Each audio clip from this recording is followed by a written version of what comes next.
Hi guys, it's Friendly Advice again. So today I'm gonna do a quick video about how to make ghee. When you're overseas, ghee is not available easily, so you can make it at home very quickly. So here we go. So to make ghee, you only need one ingredient, which is unsalted butter. I'm just using ghee butter, which is on sale in my supermarket, but you can use any unsalted butter.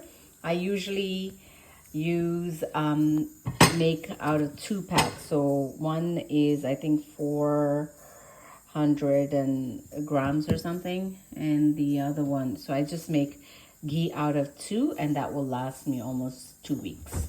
So here we go. So make sure the butter is unsalted. Very important, okay? So my mom's recipe of this making ghee, because we lived overseas all our life. So all you do is open up the butter bar.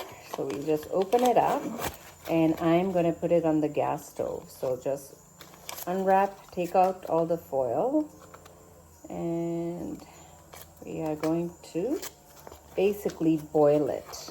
That's what we're gonna do. So I'm gonna unwrap and boil it. The next step is just putting on the gas stove. I usually do it on medium heat because you don't want the butter to burn, okay? So just do it on medium heat, I would say around 10 minutes, and then you'll see how the ghee comes out.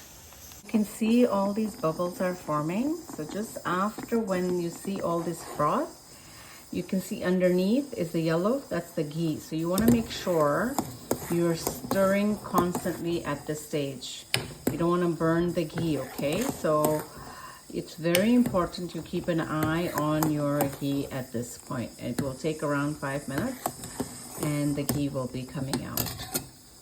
So after the bubbles, look at this. As you can see, the ghee has started coming out right here. So that's the stage when it becomes, the bubbles become a little light brown and the ghee will come out. You just keep on stirring, and I'll show you how it looks like, because we have to strain this after. So the ghee will be separated from the bubbles, okay? So we just keep on stirring. The whole process takes about 20-25 minutes. But I usually do it when I'm cooking my food, so it doesn't even feel like that, okay? So here you go. The ghee is totally ready. As you can see, it's totally separated from the excessive stuff, and the ghee is nice and yellow. Look at this, beautiful. So enjoy your ghee at home, and do subscribe and like my videos, and share it with your family and friends. Thank you for watching.